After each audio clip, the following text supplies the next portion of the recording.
Hi guys, welcome back to my channel. So ಇವತ್ತು ವ್ಲಾಗ್ನ start ಮಾಡಿದ್ದೀನಿ. ಬೆಳಗ್ಗೆ ಬ್ರಷಿಂದನೂ ಸ್ಟಾರ್ಟ್ ಮಾಡ್ತಾಯಿದ್ದೀನಿ ವ್ಲಾಗ್ನ.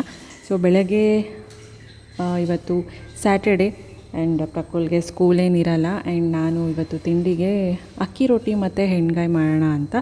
ಸೊ ಎಣ್ಣೆಗಾಯಿ ಅಕ್ಕಿ ರೊಟ್ಟಿ ಅಂದರೆ ಮಾಮೂಲಿ ಮಸಾಲೆ ರೊಟ್ಟಿ ಅಲ್ಲ, ನೀರಿಗೆ ಹಾಕಿಬಿಟ್ಟು ಮಾಡ್ತಾರಲ್ಲ ಪ್ಲೇನ್ ರೊಟ್ಟಿ. ನೀರಿಗೆ ಬಿಸಿ ನೀರಿಗೆ ಹಾಕಿಬಿಟ್ಟು ಜೋಳ ರೊಟ್ಟಿ ಎಲ್ಲ ಹೇಗೆ ಮಾಡ್ತಾರೆ, ಸೊ ಹಾಗೆ ಅದು ನನಗೆ ಬರಲ್ಲ, ಬಟ್ ಅಮ್ಮ ಮಾಡಿಕೊಡ್ತಾರೆ ರೊಟ್ಟಿ. ನಾನು ಅಷ್ಟೊತ್ತಿಗೆ ಎಣ್ಣೆಗಾಯಿ ಎಲ್ಲ ಏನೇನು ಬೇಕು ಎಲ್ಲ ರೆಡಿ ಮಾಡ್ಕೊಳ್ತಾ ಇದ್ದೀನಿ. ಆ್ಯಂಡ್ ಆ ರೆಸಿಪಿನ ಕೂಡ ತೋರಿಸ್ತೀನಿ, ಮಿಸ್ ಮಾಡ್ದಲ್ಲೇ ನೋಡಿ. ತುಂಬ ಚೆನ್ನಾಗಿರುತ್ತೆ ಎಣ್ಣೆಗಾಯಿ ಅಂದರೆ, ಹೇಳಿ ಮಾಡಿಸ್ದಂಗೆ ಇರುತ್ತೆ. ರೊಟ್ಟಿಗೆ, ಅನ್ನಕ್ಕಂತೂ ಸಕ್ಕತ್ತಾಗಿರುತ್ತೆ. ಚಪಾತಿಗೂ ಕೂಡ ಅಷ್ಟೇ ತುಂಬ ಚೆನ್ನಾಗಿರುತ್ತೆ. ಒಂದಿಷ್ಟು ಕಡಲೆ ಬೀಜನ ನಾನು ಹುರ್ಕೊಳ್ತಾ ಇದ್ದೀನಿ. ಹುರ್ಕೊಂಡ್ಬಿಟ್ಟು ಸಿಪ್ಪೆ ಎಲ್ಲ ತೆಗೆದುಬಿಟ್ಟು ಅದನ್ನು ಕ್ಲೀನಾಗಿ ರೆಡಿ ಮಾಡ್ಕೋಬೇಕಾಗುತ್ತೆ.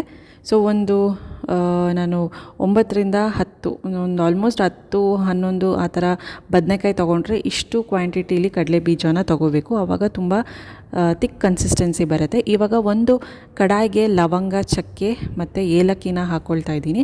ಸೊ ಚೆನ್ನಾಗಿ ಫ್ರೈ ಮಾಡ್ಕೋಬೇಕು. ಆ್ಯಂಡ್ ಇದಕ್ಕೆ ಖಾರಕ್ಕೆ ಬೇಕಾಗಿರೋಷ್ಟು ನಾನು ಒಣಮೆಣ್ಸಿನ್ಕಾಯಿನ ಹಾಕ್ಕೊಂಡು ಡ್ರೈ ರೋಸ್ಟ್ ಮಾಡ್ಕೋತೀನಿ. ಯಾವುದೇ ಎಣ್ಣೆ ಅದನ್ನೆಲ್ಲ ಹಾಕೋಬಾರ್ದು. ಸೊ ಡ್ರೈ ರೋಸ್ಟ್ ಎಲ್ಲ ಆದಮೇಲೆ ನಾನೊಂದು ಸ್ವಲ್ಪ ಜೀರಿಗೆನ ಹಾಕ್ಕೊಳ್ತಾ ಇದ್ದೀನಿ. 1 ಟೇಬಲ್ ಸ್ಪೂನಷ್ಟು ಜೀರಿಗೆ ಹಾಕಿದ್ರೆ ಘಮ್ ಅಂತ ವಾಸನೆ ಬರುತ್ತೆ. ಸೊ ಕೊನೆಗೆ ನಾನು ಒಂದು ಪೂರ್ತಿ ಬೆಳ್ಳುಳ್ಳಿನ ಹಾಕ್ಕೊಳ್ತಾ ಇದ್ದೀನಿ. ಹಾಗೆ ಕೊತ್ತಂಬರಿ ಸೊಪ್ಪು, ಹಾಗೆ ಒಂಚೂರು ಕಾಯಿ ತುರಿನ ಹಾಕ್ಕೊಳ್ತಾ ಇದ್ದೀನಿ. ಹಸಿದಾದರೂ ಸರಿ, ಒಣಗಿರೋದಾದರೂ ಸರಿ, ಕೊಬ್ಬರಿನ ತೊಗೋಬೇಕಾಗುತ್ತೆ. ಟೇಸ್ಟ್ ತುಂಬ ಚೆನ್ನಾಗಿರುತ್ತೆ. ಸೊ ಇದೆಲ್ಲನೂ ನೀರು ಹಾಕ್ದಲೇ ಪೌಡರ್ ಮಾಡ್ಕೋಬೇಕು. 6:40 ಟೈಮು. ಯಾರೇ ಎದ್ದು ಬಂದುಬಿಟ್ಟಿದ್ದಾರೆ ರಶಿಕಾ. ಏನು ನೆನ್ನೆ ಫುಲ್ಲು ಜಾರ ಬಂಡಿ ಆಟ ಆಡಿ ಫುಲ್ ಸುಸ್ತಾಗ್ಬಿಟ್ಟವಳು. ಏನೇನು ಆಟಾಡಿದೆ ರಶಿಕಾ? ವೀಡಿಯೋ ಕಾಲ್ ಮಾಡಿದಾಗ ನೋಡ್ತಾನೆ ಇಲ್ಲ, ಮಾತಾಡ್ತಾನೆ ಇಲ್ಲ, ಫುಲ್ ಆಟ ಆಡ್ತಿದ್ದಾಳೆ. ಫೋನೇ ನೋಡ್ತಾ ಇಲ್ಲ ವೀಡಿಯೋ ಕಾಲ್ಗೆ.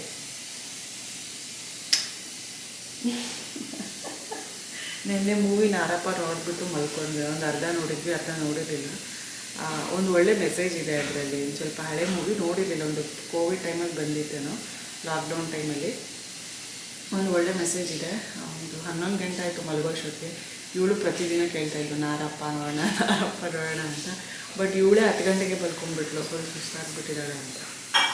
ಇವಾಗ ಇವಳು ಬ್ರಷ್ ಮಾಡಿಸ್ಬಿಟ್ಟು ಸೊ ರೆಸಿಪಿನ ತೋರಿಸ್ತಾ ಇದ್ದೀನಲ್ಲ, ಅದನ್ನು ತೋರಿಸ್ತೀನಿ. ಅದು ರುಬ್ಕೋಬೇಕು, ತಣ್ಣಗಾದ್ಮೇಲೆ ರುಬ್ಕೋಬೇಕು ಅಷ್ಟೇ.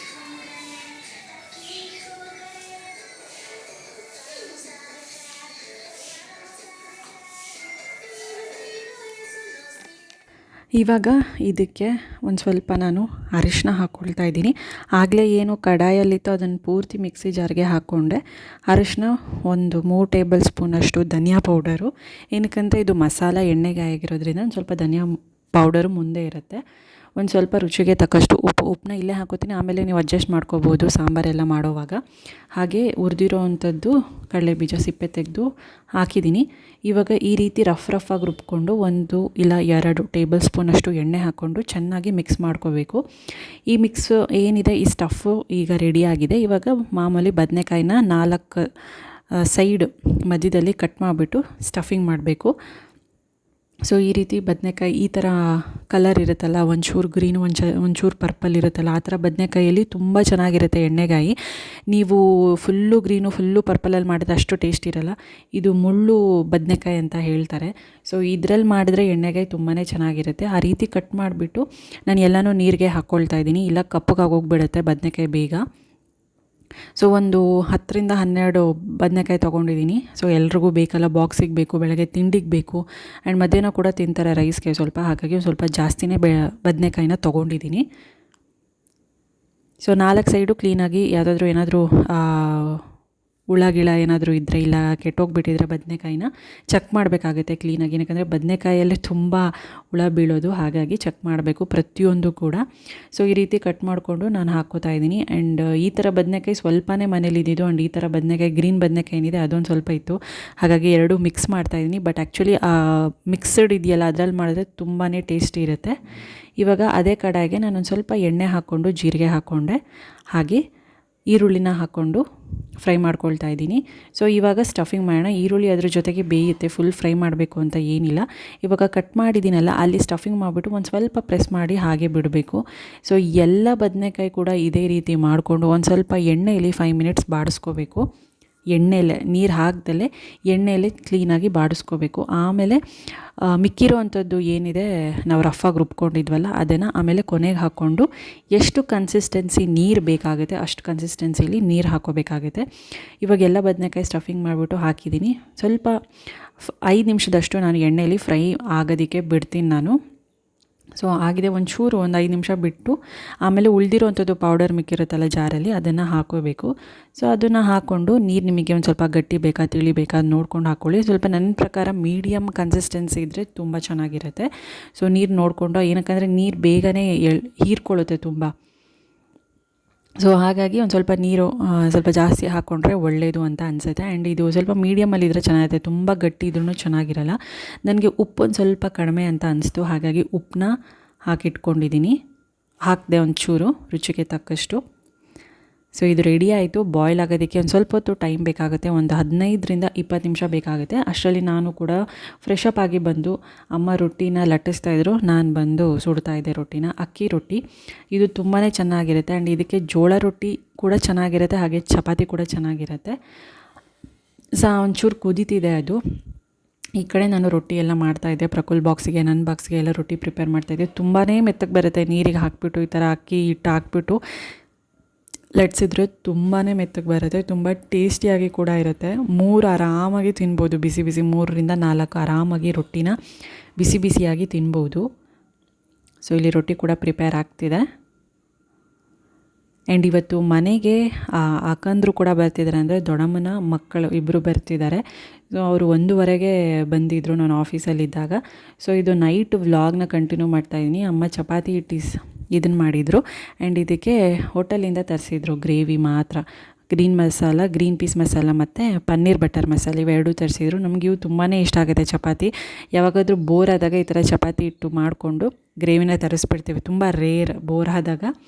ಸೊ ಹೆಂಗೋ ಬಂದಿದ್ರಲ್ಲ ಅಂದ್ಬಿಟ್ಟು ಇವರು ಚಿಕ್ಕಕ್ಕ ಆ್ಯಂಡ್ ಆ ಕಡೆ ಕೂತಿದ್ರಲ್ಲ ಫಸ್ಟು ಅವರು ದೊಡ್ಡಕ್ಕ, ನಮ್ಮ ದೊಡ್ಡಮ್ಮನ ಮಕ್ಕಳು. ಮೊನ್ನೆ ಲಾಸ್ಟ್ ಟೈಮ್ ನಮ್ಮ ಅಣ್ಣ ಬಂದಿದ್ರಲ್ಲ, ಅಣ್ಣನ ಇಬ್ಬರು ಸ್ವಂತ ತಂಗಿದ್ರು ಇವರು.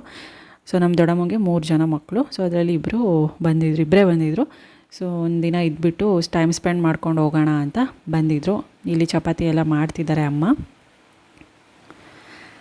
ಆ್ಯಂಡ್ ಎಲ್ಲ ಹಾಗೆ ಮಾತಾಡಿಕೊಂಡು ನಕ್ಕೊಂಡು ಕೂತ್ಕೊಂಡಿದ್ರು.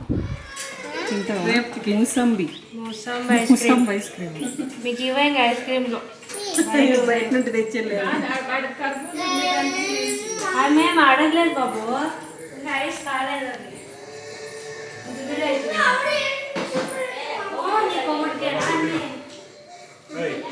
ಹಾಂ ಆ್ಯಂಡ್ ಎಲ್ಲ ಚಪಾತಿ ಮಾಡಿಬಿಟ್ಟು ಆಚೆ ಕಡೆ ಕೂತ್ಕೊಂಡು ಊಟ ಮಾಡ್ತಾಯಿದ್ವಿ. ಸೊಳ್ಳೆ ಕಾಟ ಇಲ್ಲ, ಏನಕ್ಕಂದರೆ ಗಿಡಗಳೆಲ್ಲ ಆ ಕಡೆ ಈ ಕಡೆ ಇಟ್ಟಿದ್ದೀವಲ್ಲ, ಅಷ್ಟೊಂದು ಸೊಳ್ಳೆ ಕಾಟ ಇರಲಿಲ್ಲ. ಆ್ಯಂಡ್ ತಣ್ಣಗಿತ್ತು, ತುಂಬ ಪೀಸ್ಫುಲ್ಲಾಗಿತ್ತು ಆಚೆ. ಸೊ ಹಾಗಾಗಿ ಎಲ್ಲ ಮಾತಾಡಿಕೊಂಡು ಇಲ್ಲೇ ಆಚೆ ಊಟ ಮಾಡಿಕೊಂಡು ಇದ್ವಿ.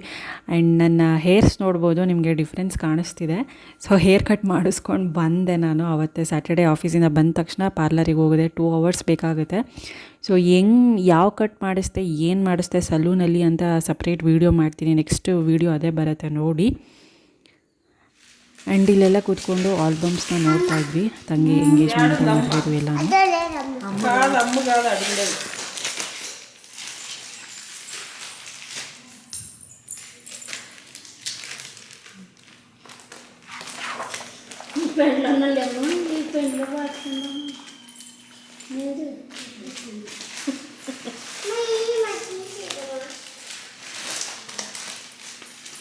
ఎలా నువ్వు పీకెత్తావన్నీ ఆడ కూర్చోపు తీస్తాను, కింద పెట్టుకొని చూడి. చూసినావు మర్చిపోయినావు అంతే.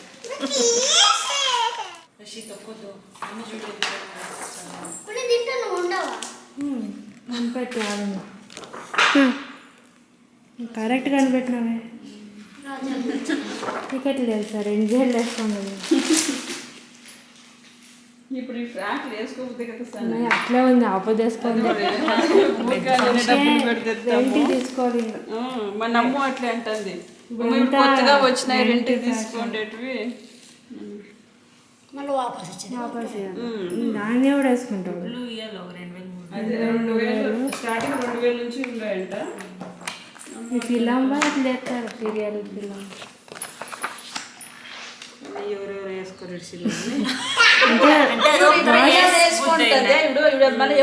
మళ్ళీ కనిపెడతారు కదా, అవి కనిపెట్టారు. వచ్చి సింపేసావు కనిపెట్టప్ప.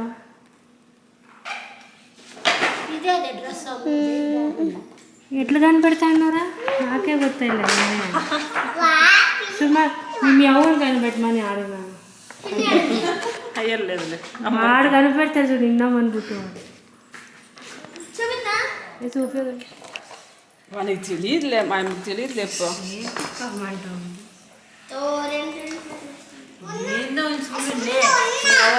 మేకప్ బబల్స్ కొంచెం పెట్టగా తీసుకురా.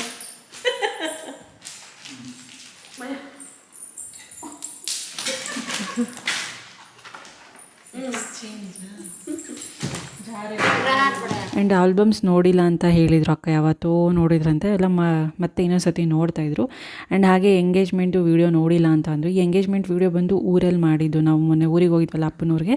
ಸೊ ಅಲ್ಲಿ ತುಂಬ ಜಾಗ ಇದೆ ಮನೆ ಮುಂದೆ, ಅಲ್ಲೇ ಎಲ್ಲ ಸ್ಟೇಜ್ ಹಾಕ್ಸ್ಬಿಟ್ಟು ಡೆಕೋರೇಷನ್ ಮಾಡಿಸ್ಬಿಟ್ಟು ಮಾಡಿದ್ದು ಎಂಗೇಜ್ಮೆಂಟು 2021 ಮಾರ್ಚಲ್ಲಿ. ಸೊ ಎಲ್ಲ ಕೂತ್ಕೊಂಡು ನೋಡ್ತಾ ಇದ್ವಿ. ಸೊ ನಾನು ಅವಾಗ ಲಶಿಕಾಗಿ ಇನ್ನೂ ಪ್ರೆಗ್ನೆಂಟ್. ಮಾರ್ಚ್ ಅಂದರೆ ನನಗೆ ಇನ್ನು 3 ತಿಂಗಳಿತ್ತು ಡೆಲಿವರಿ ಆಗೋದಕ್ಕೆ. ಅಂದರೆ 7 ಮಂತ್ಸ್ ಪ್ರೆಗ್ನೆಂಟ್ ಆಗಿದ್ದೆ ನಾನು. ನೋಡಿ ಇದೇ ಸ್ಯಾರಿ ಸುವರ್ಣ ಸೂಪರ್ ಸ್ಟಾರ್ಗೂ ಉಟ್ಕೊಂಡೋಗಿದ್ದೆ. 2 ಸಲನೇ ನಾನು ಈ ರೇಷ್ಮೆ ಸ್ಯಾರಿನ ವೇರ್ ಮಾಡಿದ್ದು, ಜಾಸ್ತಿ ವೇರ್ ಮಾಡೋಕ್ಕೆ ಆಗಲ್ಲ. ಸೊ ಲಶಿಕಾ 7 ಮಂತ್ಸ್ ನಾನು ಪ್ರೆಗ್ನೆಂಟ್ ಇದ್ದಾಗ ಎಂಗೇಜ್ಮೆಂಟ್ ಆಗಿದ್ದು. ಸೊ ಹಾಗೆ ನೋಡಿಕೊಂಡು ಕೂತ್ಕೊಂಡು ಮಾತಾಡಿಕೊಂಡು ಇದ್ವಿ. ಆ್ಯಂಡ್ ಅಮ್ಮ ನಾನು. ಆ್ಯಂಡ್ ಈ ವ್ಲಾಗ್ನ ಇಷ್ಟ ಆಗಿದೆ ಅಂತ ಅಂದ್ಕೋತೀನಿ. ಒಂದು ಪುಟ್ಟ ವ್ಲಾಗು. ಮತ್ತೆ ಸಿಗೋಣ. ಬಾಯ್.